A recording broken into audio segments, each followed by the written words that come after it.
नमस्कार, पहला प्रणाम दोस्तों। स्वागत है आपका देवभूमि करियर पॉइंट पर। आशा करता हूँ आप सभी लोग स्वस्थ होंगे, काफ़ी अच्छी आपकी स्टडी चल रही होगी।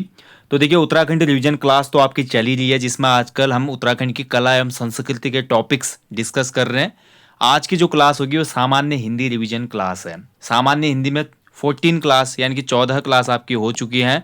लास्ट क्लास हमने की थी विशेषण की।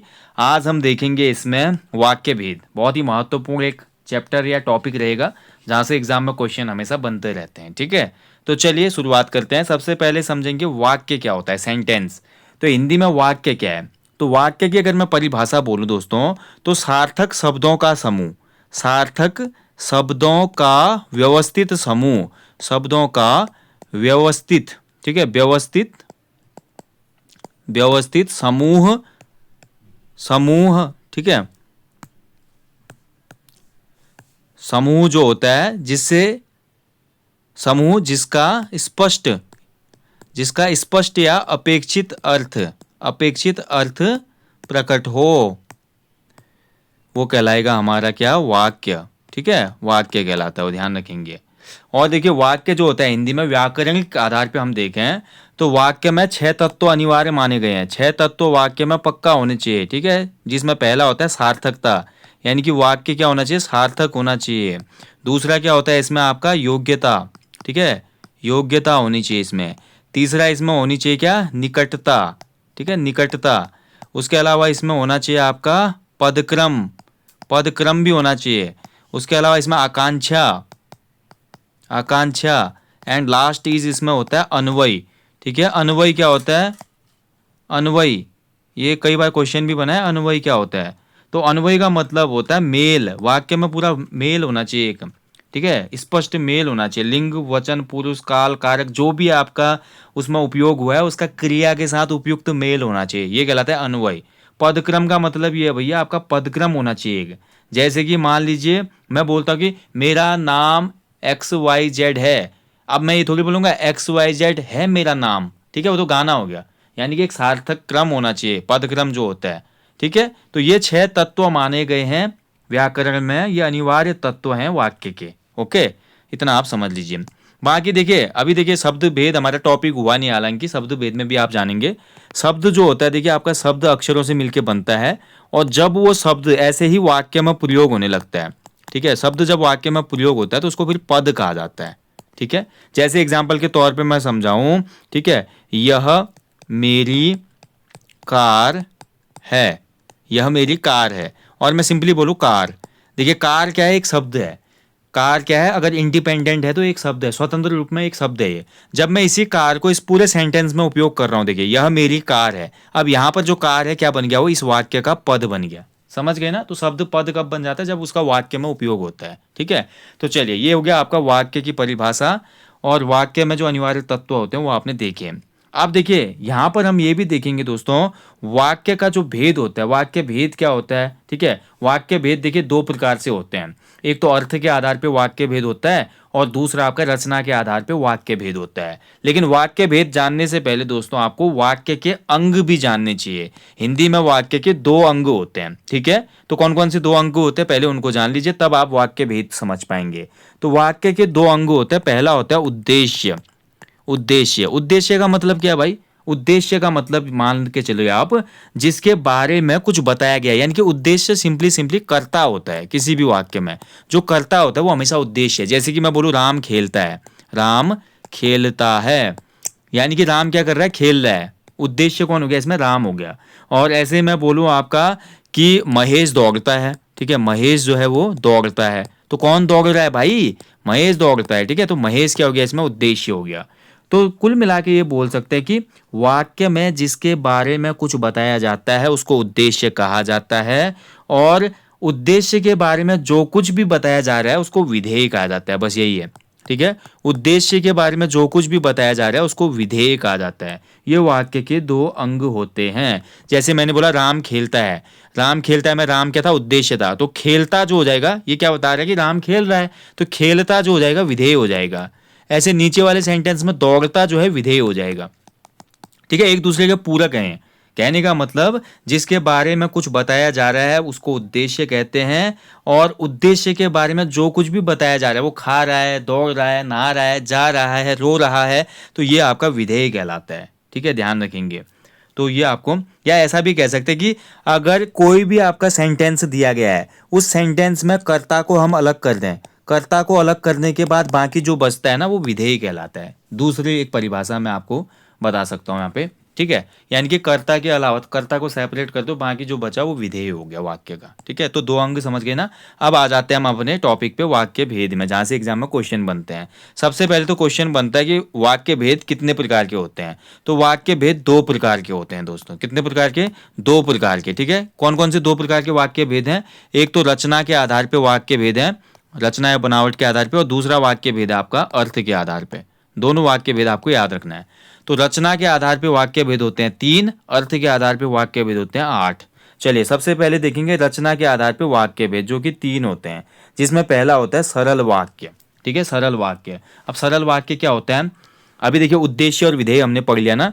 तो जिन वाक्यों में, ध्यान रखेंगे, जिन वाक्यों में केवल एक उद्देश्य और एक विधेय होता है, केवल एक क्या होगा? उद्देश्य होगा और एक विधेय होगा, एक विधेय होगा, ये कहलाएगा आपका सरल वाक्य। जैसे एग्जाम्पल के तौर पे मैं आपको बता दूं कि मैं आपको एक एग्जाम्पल देता हूं। जैसे बोलूं मैं, रोहित ने भोजन किया, रोहित ने भोजन किया। ठीक है, तो देखिए यहाँ पे उद्देश्य कौन है? रोहित है, जो कि करता है। काम क्या हो रहा है? भोजन करने का, यानी कि एक ही उद्देश्य है और एक ही विधेय है। तो ऐसे हमारे वाक्य कहलाते हैं आपके सरल वाक्य। जैसे मैं बोलूँ सीता पढ़ती है, ठीक है, सीता पढ़ती है। और मैं बोलूँ आपका, ठीक है, मनोज गाना गाता है, मनोज गाना गाता है। ठीक है, अब देखिए यहाँ पे गाना कर्म आ गया, लेकिन गाने की क्रिया हो रही है, लेकिन उद्देश्य एक ही है और विधेय बाकी बचा हुआ आ गया। तो जहां पर एक उद्देश्य एक विधेय होगा, वहां पे क्या हो जाएगा आपका? सरल वाक्य। या सरल वाक्य को साधारण वाक्य भी कहा जाता है। हाँ, ध्यान रखेंगे, सरल वाक्य का ही अन्य नाम है साधारण वाक्य। ओके, चलिए अगला जो प्रकार है रचना के आधार पे, वो होता है संयुक्त वाक्य। अब संयुक्त का आप अर्थ समझ ही रहे, संयुक्त मतलब जॉइंट, जॉइंट। ठीक है, संयुक्त का मतलब इंग्लिश में होता है जॉइंट, तो या कंपाउंड बोलते हैं। वैसे जॉइंट तो मैं नॉर्मली बोल रहा हूँ, वैसे बोलते हैं इसको ग्रामर में कंपाउंड।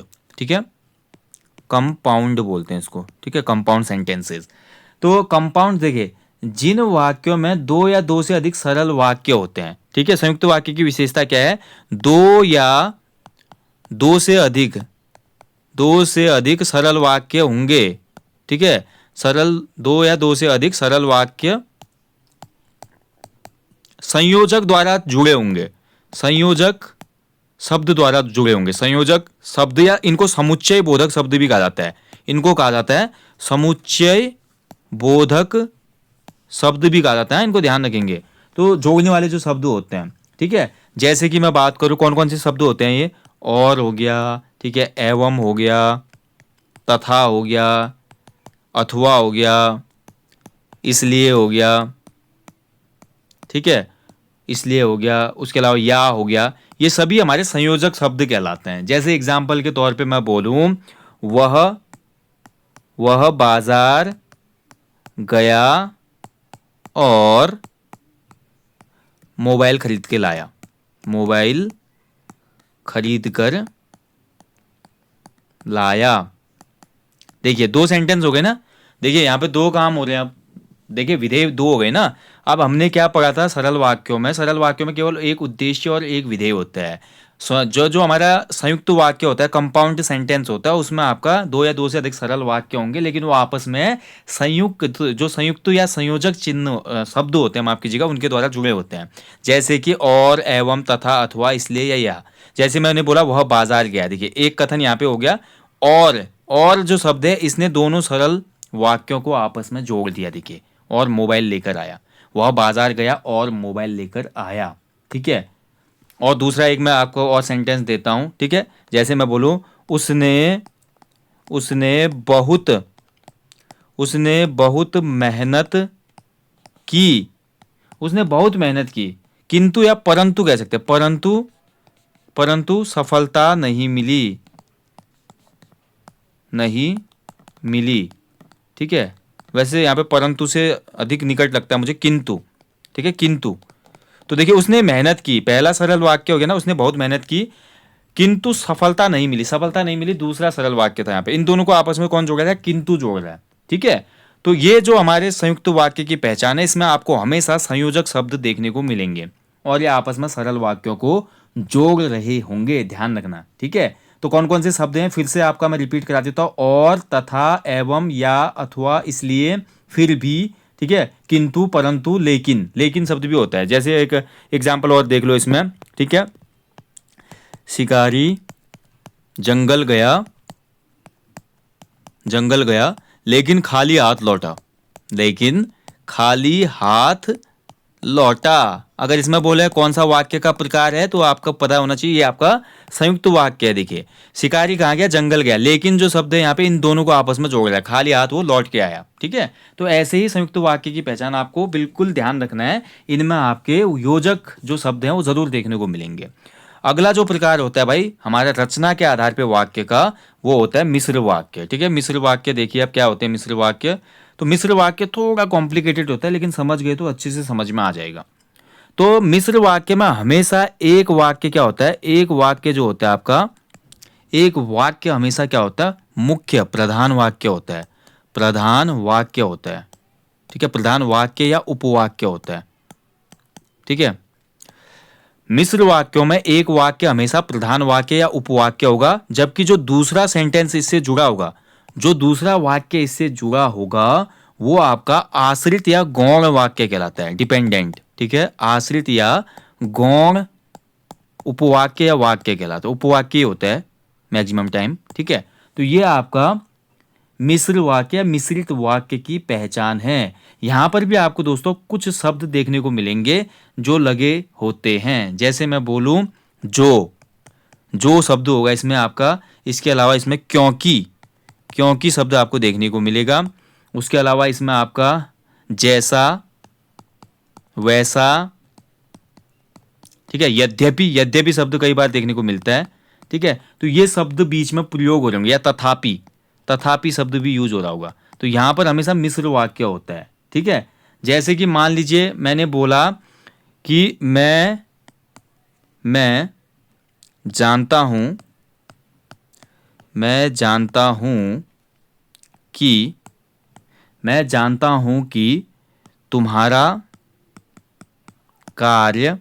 तुम्हारा कार्य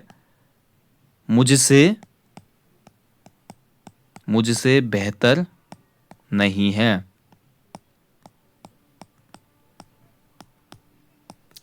ठीक है, नहीं है होगा।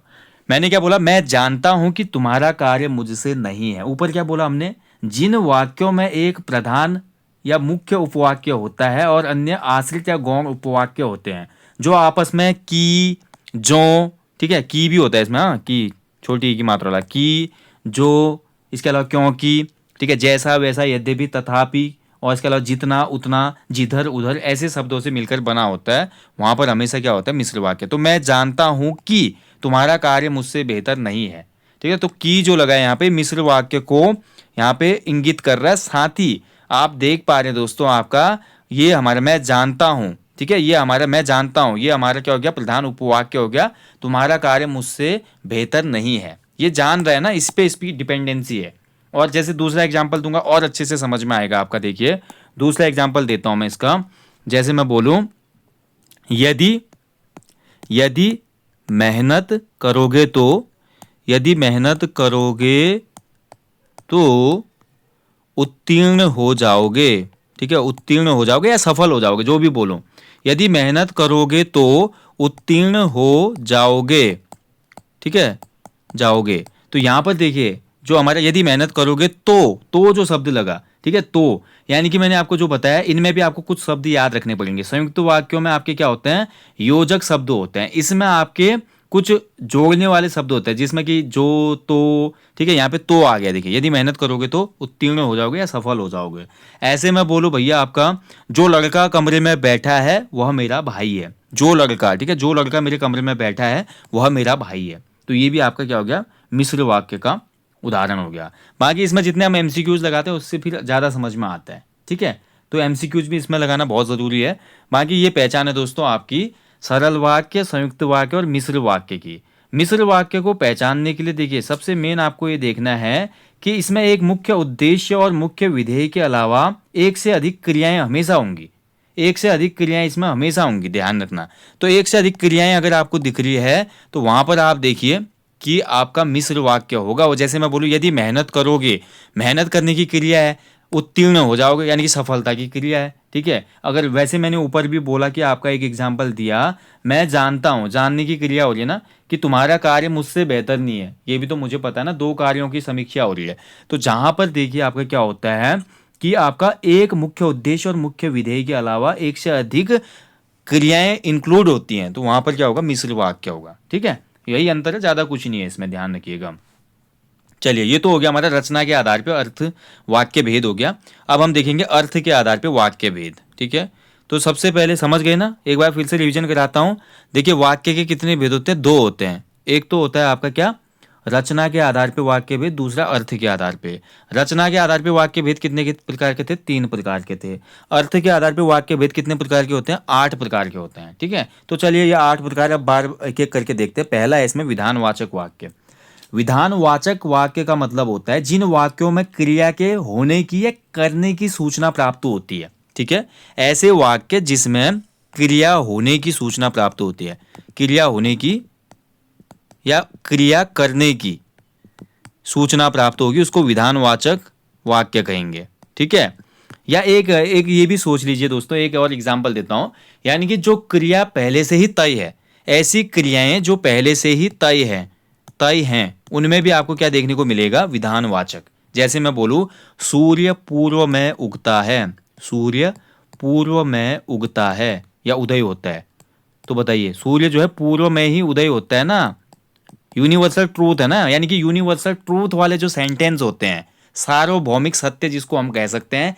जैसे मैं बोलूँ शेर जंगल में रहता है, तो जंगल ही में तो रहता है ना शेर, घर में तो नहीं रहता है। हाँ कुछ शेख लोग दुबई में पालतू बनाते हैं, वो अलग बात है, लेकिन उसका मूल आवास तो जंगल ही है ना।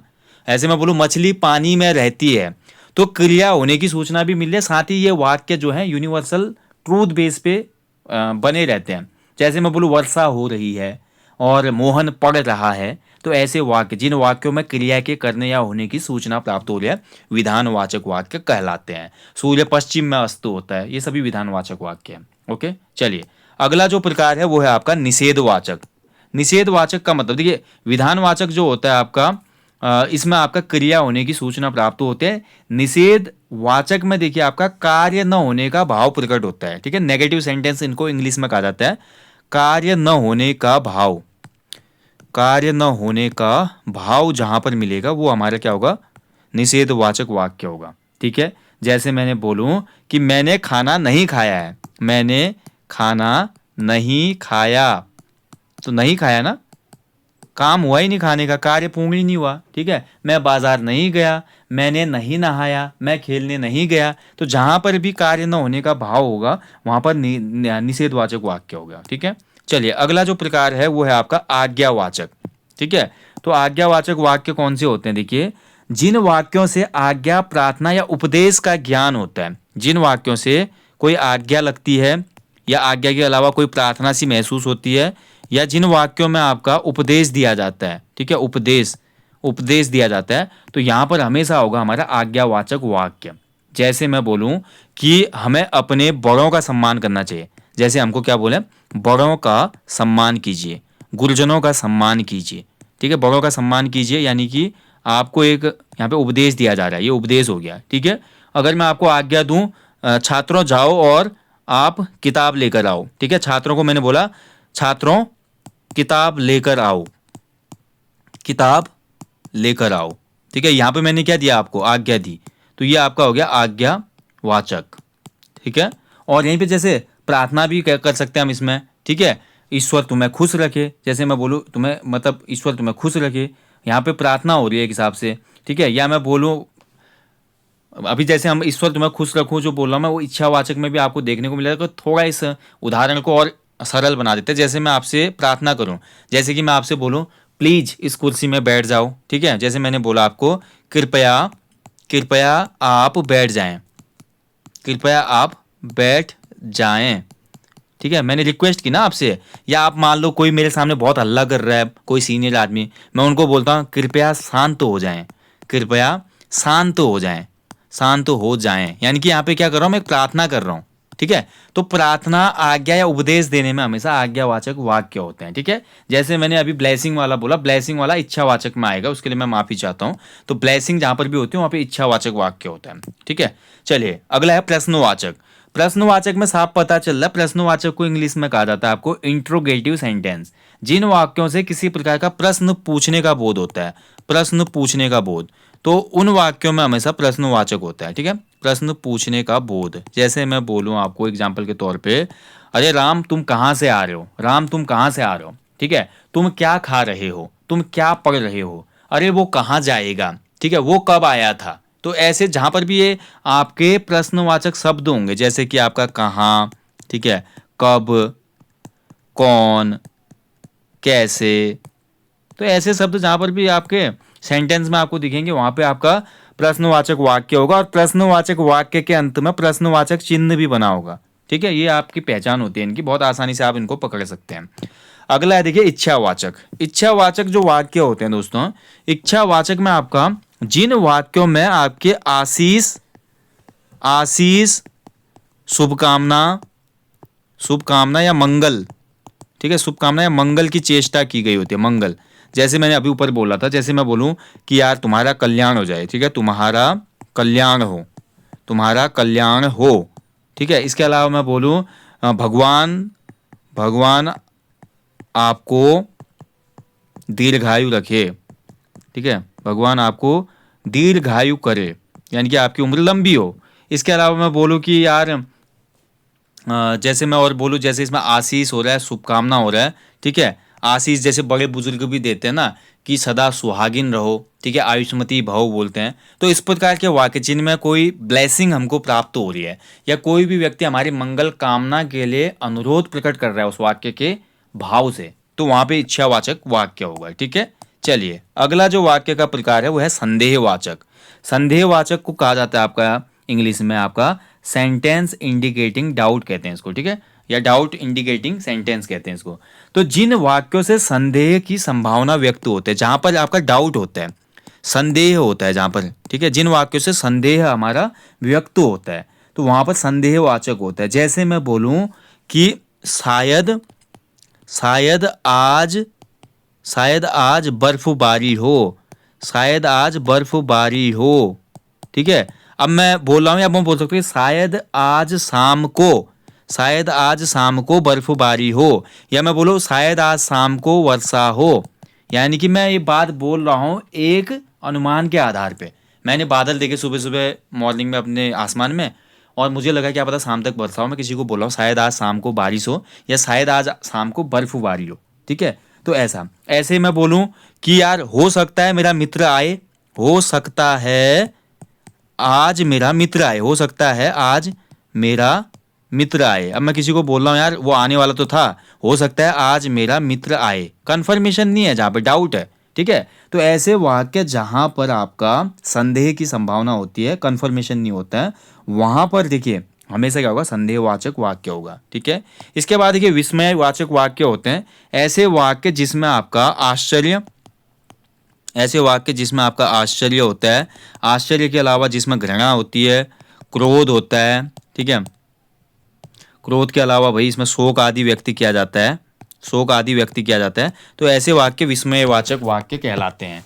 और विस्मयवाचक वाक्यों की पहचान ये है, इसमें आपके जो विस्मयादि बोधक शब्द होते हैं वो देखने को मिलेंगे। जैसे मैं बोलूँ वाह कितना अच्छा दृश्य है, वाह कितना सुंदर दृश्य है। ठीक है, तो वाह जो मैंने यूज किया वो क्या है भाई, आपका विस्मयादि बोधक शब्द है वो, या बोल सकते हैं उसका विराम चिन्ह भी यहाँ पे लगा हुआ है, वाह कितना सुंदर दृश्य है। ठीक है, इसके अलावा मैं बोलूँ हाय उसके माता पिता का निधन हो गया, या मैं बोलूँ शाबाश तुमने बहुत अच्छा काम किया। ठीक है, ऐसे मैं बोलूँ जैसे और भी बोलते हैं ना, छी कैसा दृश्य है, या बोला कि यार छी उसने ऐसा कुकृत्य कैसे किया। तो जहाँ पर भी देखिए आपके ऐसे शब्द आएंगे छी और उसके आगे विस्मयादि बोधक विराम चिन्ह होगा, तो वहाँ पर आपका ये विस्मयादि वाचक वाक्य होंगे। ठीक है, ध्यान रखेंगे।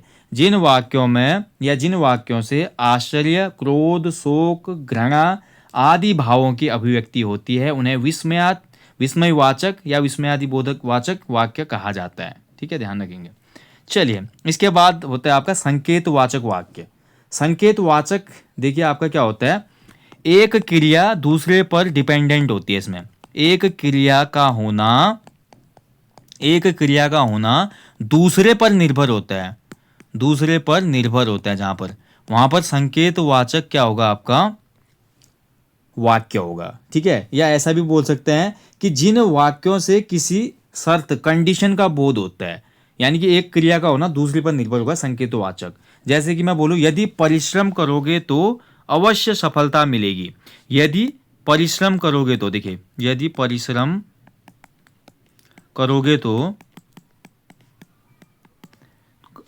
करोगे तो अवश्य सरकारी नौकरी मिलेगी। ठीक है, सरकारी नौकरी मिलेगी। अगर मेहनत करोगे तो अवश्य आपको सरकारी नौकरी मिलेगी। अब देखिए, आपको सरकारी नौकरी मिलने का, या बोल सकते हैं, या सफलता मिलने की जो क्रिया है वो पहली क्रिया पर आश्रित है। अगर आप मेहनत ही नहीं करोगे तो दूसरा वाला जो क्रिया है उसके जन्म का तो संभावना ही नहीं है यहाँ पे।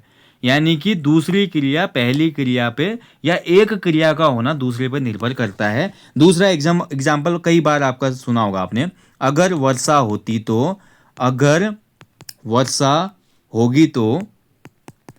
वर्षा होगी तो फसल अच्छी होगी। देखिए, फसल अच्छी होने की जो संभावना है वो किस पे निर्भर है, वर्षा पे।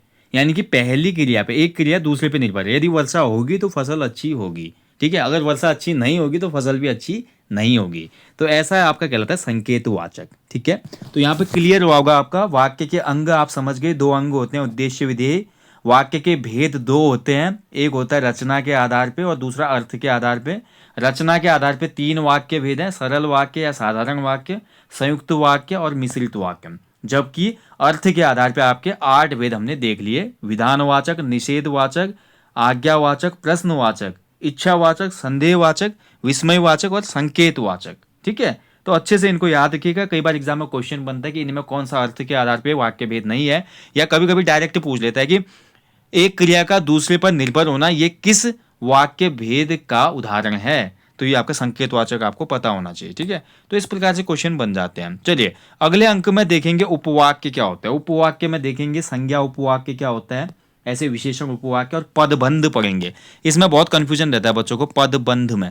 पदबंध आपका मैं क्लियर कर दूंगा अगले टॉपिक में। ठीक है, बहुत आसानी से समझ पाएंगे। चलिए, मिलेंगे दोस्तों जल्दी ही नेक्स्ट सेशन में। तब तक आप लोग अच्छे से अपनी स्टडी करें, अपना ध्यान भी रखिए। जाने से पहले बोलूँगा हमेशा की तरह अपना जीवन में एक पेड़ अवश्य लगाएं और लोगों को भी इसके लिए अवेयर करें। बाकी एप्लीकेशन स्टोर पे आगामी परीक्षाओं के लिए 100+ फुल लेंथ प्रैक्टिस कोर्स चल रहा है बाइलिंगुअल, उसको इनरोल कर लीजिएगा। अभी 50% का ऑफ चल रहा है, उसमें न्यू ईयर ऑफर चल रहा है। तो जिनका भी एग्जाम है, कनिष्ठ सहायक, mate, Uttarakhand police constable, forest guard या अन्य ग्रुप सी, लोअर पीसीएस, कोई भी एग्जाम हो, उसमें 100+ फुल लेंथ प्रैक्टिस सेट आपको बहुत हेल्प करेंगे। चलिए, मिलेंगे दोस्तों नेक्स्ट सेशन में। Thank you for watching. जय हिंद, जय देवभूमि।